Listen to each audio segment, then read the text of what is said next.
আমার আজকের রেসিপি একটু নতুন স্টাইলে মেথি পরোটা। নমস্কার বন্ধুরা, রূপা সিম্পল অ্যান্ড ডেলি লাইফে আপনাদের সবাইকে অনেক অনেক স্বাগত। প্রতিদিনের মতো আজও একটা মজার রেসিপি নিয়ে চলে এসেছি। মেথি শাক তেতো ভেবে অনেকেই খেতে পছন্দ করেন না, তবে আজ আমি একটু ভিন্ন পদ্ধতিতে তৈরি করব। খুবই সুস্বাদু খেতে হয় এইভাবে তৈরি করলে। আপনারা সঙ্গে থেকে দেখতে থাকুন বন্ধুরা, আশা করছি প্রত্যেকেরই ভালো লাগবে। কতটা খাস্তা সুন্দর হয়েছে দেখুন। তাহলে একটা লাইক দিয়ে পুরো রেসিপিটা দেখার অনুরোধ রইল বন্ধুরা। যেহেতু মেথি পরোটা, তাই মেথি শাক তো লাগবেই। আমি এখানে কিছুটা পরিমাণ মেথি শাক সুন্দর করে ছোট ছোট করে একদম ডগার দিকের অংশগুলো, পাতা আর একদম ডগার দিকের অংশ কেটে ভালো করে কষলে কষলে ধুয়ে পরিষ্কার করে নিয়েছি। এবার এটাকে কি করব, সঙ্গে থাকুন বন্ধুরা। এইদিকে আমি গ্যাসে একটা কড়াই বসিয়ে কড়াইতে 1 চামচ রাইস ব্র্যান অয়েল দিয়ে দিয়েছি। আমি একটু অন্য পদ্ধতিতে করব। মেথি পরোটা আপনারা সবাই করেন বন্ধুরা, কিন্তু আমি একটু অন্য স্টাইলে করে দেখাচ্ছি। দিয়ে দিলাম ফোড়নে একটু সামান্য পরিমাণ হিং। এইবার আমি এর ওপরে শাকটাকে দিয়ে দেব।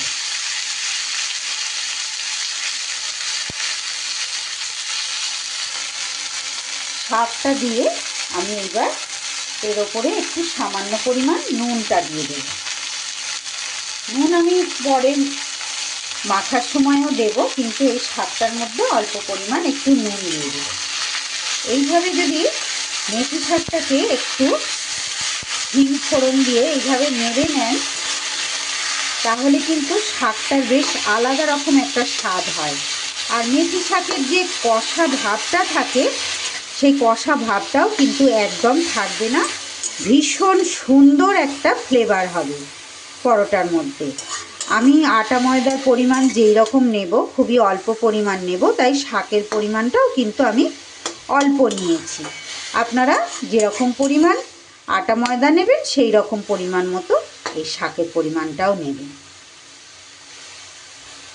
আমার চ্যানেলে নিত্য নতুন রেসিপি পেতে প্লিজ বন্ধুরা আমার চ্যানেলটাকে সাবস্ক্রাইব করুন। পাশে থাকা বেল আইকনটা অল করে দিন, যাতে যে কোনো রকম নতুন ভিডিও আপলোড করলে সবার আগে আপনাদের কাছে নোটিফিকেশান পৌঁছে যায়, আর আপনারা সেটা সময় সুযোগ মতো দেখে নিতে পারেন। কতটা জল বেরিয়ে গেল দেখুন শাকটা থেকে নুন দেওয়ার সাথে সাথে। এবার আমি এর মধ্যে আর একটা জিনিস অ্যাড করব বন্ধুরা। দিয়ে দেব খুব ছোট সাইজের একটা গ্রেট করা আলু। আলুটা চাইলে আপনারা চটকেও দিতে পারেন, যেহেতু নতুন আলু তো আমি আগে থেকে সিদ্ধ করে রেখেছিলাম, একটু শক্ত ভাব হয়ে গেছিলো, সেই জন্য আমি একটু গ্রেটার দিয়ে গ্রেট করেই দিয়ে দিলাম। এবার এই আলুটাকেও আমি এই মেথি শাকের সাথে একটু মিশিয়ে নেব। এইভাবে পুরের মতো তৈরি করে আপনারা ভেতরে পুর ভরেও কিন্তু পরোটাটা তৈরি করতে পারবেন যদি আপনারা চান। আর তা না হলে আমি যেই প্রসেসে করব, এটা আরও বেশি সুবিধা হবে, এইভাবেও করতে পারেন। যেটা আপনাদের মন চায় সেইভাবেই কিন্তু করতে পারেন। তবে পুর তৈরি করলে এরই মধ্যে আপনাকে ভাজা মশলা টশলাগুলো সব দিয়ে সুন্দর করে তৈরি করে নিতে হবে। আমি যেহেতু পুর তৈরি করব, পুর ভরে করব না, তাই আমি এর মধ্যে আর ভাজা মশলা দিচ্ছি না। একটু এইভাবে জলটা শুকনো শুকনো হয়ে গেলে, খুব ভাজা ভাজা করার দরকার নেই। এবার আমি গ্যাসটা বন্ধ করে দেব। একটু নাড়াচাড়া করে এটা ঠান্ডা করে নিচ্ছি। এবার একটা বাটিতে আমি ছোট বাটির 1.5 বাটি আটা আমি এখানে নিচ্ছি। আজ আমি আটা দিয়ে পরোটাটা তৈরি করব বন্ধুরা। আপনারা চাইলে আটা ময়দা মিশিয়েও করতে পারেন, বা শুধু ময়দা দিয়েও করতে পারেন, বা এরকম আটা দিয়েও করতে পারেন। এর মধ্যে দিয়ে দিলাম একটু নুন, দিয়ে দিচ্ছি খুব সামান্য পরিমাণ একটু জোয়ান, হাতে ঘষে একটু দিয়ে দিচ্ছি। এতে স্বাদটাও ভালো হবে আর হজমেও সাহায্য করবে। ময়মের জন্য এর মধ্যে আমি দিয়ে দেব খুবই সামান্য 2 চামচ তেল। 2 চামচ রাইস ব্র্যান অয়েল দিয়ে দিলাম। দিয়ে দিচ্ছি 1/2 চামচ পরিমাণ ভাজা মশলা। ধনে জিরে আর শুকনো লঙ্কা, শুকনো কলায় ভাত ভেজে এটা গুঁড়ো করা থাকে আমার, সেটা দিয়ে দিলাম। এবার সব উপকরণগুলো একটু আমি হাতের সাহায্যে মিশিয়ে নিচ্ছি। আটা দিয়ে করলে একটু স্বাস্থ্যকর ব্যাপারটা হবে, আপনাদের যেটা দিয়ে মন চাইবে সেটা দিয়ে করবেন। ময়দা দিয়েও করতে পারেন, সেক্ষেত্রেও বেশ ভালো হবে। আমার আজকের এই পরোটার রেসিপি যদি আপনাদের ভালো লাগে অবশ্যই বাড়িতে ট্রাই করবেন বন্ধুরা। আর একটা লাইক করে দেবেন, ছোট্ট একটা কমেন্ট করে ভিডিও শেষে জানিয়ে যেতে ভুলবেন না যে কেমন লাগলো। সরি বন্ধুরা, একটু কথাটা আমার জড়িয়ে যাচ্ছে, তার জন্য আমি ক্ষমা প্রার্থী আপনাদের কাছে। সুন্দর করে এটা মিশিয়ে নিয়ে এইবার আমি যে মেথি শাক আলু দিয়ে রেডি করে নিলাম সেইটা দিয়ে দিলাম। এবার সুন্দর করে আমি আগে হাতের সাহায্যে মিশিয়ে নেব, তারপরে যতটুকু প্রয়োজন হবে জলের তবেই কিন্তু জলটা দেব। এইভাবে একটু শাকের সাথে আলুটাও মিশিয়ে দিলে, আর হিংটা ফোড়ন দিলাম, আপনারা তো দেখলেন, ভীষণ সুন্দর ফ্লেভার হবে পরোটাটার, দারুণ লাগবে খেতে বন্ধুরা।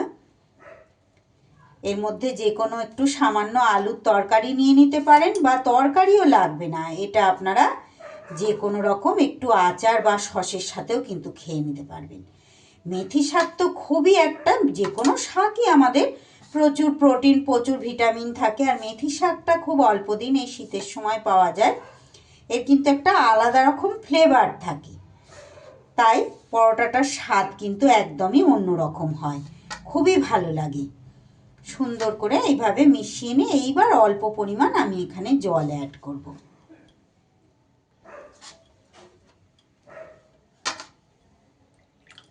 শুরুতেই বেশি জল দিয়ে দিলে ডোটা কিন্তু নরম হয়ে যাবে, খুব অল্প জল দিয়ে এইভাবে মাখিয়ে নিতে হবে। এইভাবে একবার করে খেয়ে দেখবেন বন্ধুরা। এই প্রসেসে করলে কিন্তু সত্যি পরোটাটার স্বাদ অন্যরকম হয়, ভীষণই ভালো লাগবে খেতে। এভাবে যদি না করে থাকেন একবার এইভাবে করে দেখবেন, খুব ভালো লাগে। সুন্দর করে এটা মেখে নিচ্ছি। ডোটা আমার সুন্দর করে মাখা হয়ে গেছে। এবার আমি এটা রেস্টে রাখার কোনোই দরকার নেই বন্ধুরা, এটার সাথে সাথেই আপনারা তৈরি করে নিতে পারবেন। যেহেতু পরোটা একটু মোটা মোটা করব, তাই রুটির থেকে সামান্য একটু মোটা আমি নেচিটা কাটছি। আপনারা যেই রকম পছন্দ আপনাদের সেই রকম মতোই নেচিটা কেটে নেবেন। সব কটা নেচিকে এইভাবে হাতের সাহায্যে আমি গোল গোল করে নিয়েছি। বাচ্চারা তো শাক খেতেই চায় না বন্ধুরা, এইভাবে বানিয়ে দিলে কিন্তু বাচ্চারাও এটা খুব আনন্দ করে খেয়ে নেবে। এইবার যেটা করব, চাকি বেলনি নিয়ে নিয়েছি বন্ধুরা, অল্প পরিমাণ আমি আটা দিয়ে বেলবো। আপনারা আটা, ময়দা বা তেল যেটা দিয়ে ইচ্ছা আপনারা কিন্তু বেলে নিতে পারেন। তেল দিয়েও এটা বেলা যাবে, কোনো অসুবিধা হবে না, কারণ ডোটা আমার বেশ ভালোই শক্ত আছে। এইভাবে আমি আস্তে আস্তে গোল গোল শেপ দিয়ে আমি বেলে নেব। যেহেতু শাক আছে তো এর মধ্যে, খুব একটা মানে পুরোপুরি গোল হয়তো হবে না, তবে চেষ্টা করব যতটা গোল করে এটা তৈরি করা যায়। আর খুব একটা এটা পাতলাও করব না, একটু কিন্তু মোটা মোটা করেই আমি বেলবো। খুব ভালো লাগে বন্ধুরা, এইভাবে একবার বানিয়ে খেয়ে দেখবেন। মেথি পরোটা আপনারা তো প্রত্যেকে বানান, কিন্তু আমি যেইভাবে বানাই সেটাই আমি শেয়ার করছি। এভাবে করলেও কিন্তু খুব সুন্দর হয় খেতে, একদম অন্যরকম স্বাদ লাগবে। যারা মেথি শাক খেতে পছন্দ করেন না তারাও কিন্তু খুব সুন্দর করে খেয়ে নেবেন। এইভাবে আটাটা যতটা সম্ভব ঝরিয়ে দিচ্ছি। দেখুন কত সুন্দর দেখতেও লাগছে। একটা বেলা আমার হয়ে গেল। এইবার গ্যাসে আমি বসিয়ে দিয়েছি তাওয়া। তাওয়া গরম হলে পরোটা দিয়ে দিলাম একটা, পরোটাটা পুরোপুরি গোল হয়নি, দেখে নিশ্চয়ই আপনারা বুঝতে পারছেন। যেহেতু শাক আছে তাই পুরোপুরি কিন্তু গোল করতে পারিনি আমি, গোল করে পুরোপুরি বেলা যাবে না। এইবার এক পিঠ সুন্দর করে সেঁকা হয়ে গেলে আর এক পিঠ আমি উল্টে দিলাম। সুন্দর করে এপিঠ ওপিঠ সেঁকে নিয়ে এইবার অল্প পরিমাণ তেল আমি এখানে অ্যাড করব।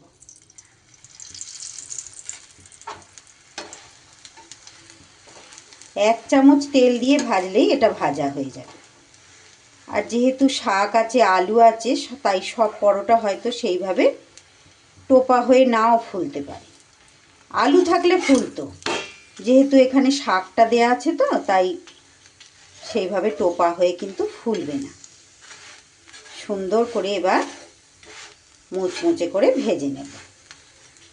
এভাবে আলু দিলে কিন্তু পরোটাটা খুব সুন্দর সফট হবে আর খেতেও বেশ স্বাদটা অন্যরকম হবে। মেথি শাকের ফ্লেভার অলরেডি কিন্তু বেরোচ্ছে সুন্দর করে ভাজার সাথে সাথে। এপিট ওপিট করে বেশ মুচমুচে করে আমি ভেজে নিয়েছি। একটা ভাজা আমার হয়ে গেল। একই রকমভাবে সব কটা পরোটাই কিন্তু এভাবে আমি ভেজে নেব। আমার আজকের এই মেথি পরোটার রেসিপি যদি আপনাদের ভালো লাগে প্লিজ বন্ধুরা একটা লাইক করে দেবেন। ভিডিওর শেষে ছোট্ট একটা কমেন্ট করে যেতে ভুলবেন না যে কেমন লাগলো। ভালো লাগলে অবশ্যই বাড়িতে এইভাবে মেথি শাক থাকতে থাকতে ট্রাই করুন, দেখবেন সত্যি খুব সুন্দর, খুব লোভনীয় হয় খেতে।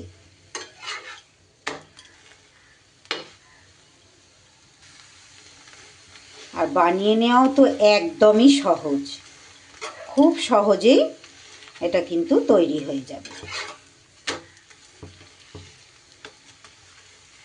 সবগুলোই এইভাবে মুচমুচে করে আমি ভেজে নিচ্ছি।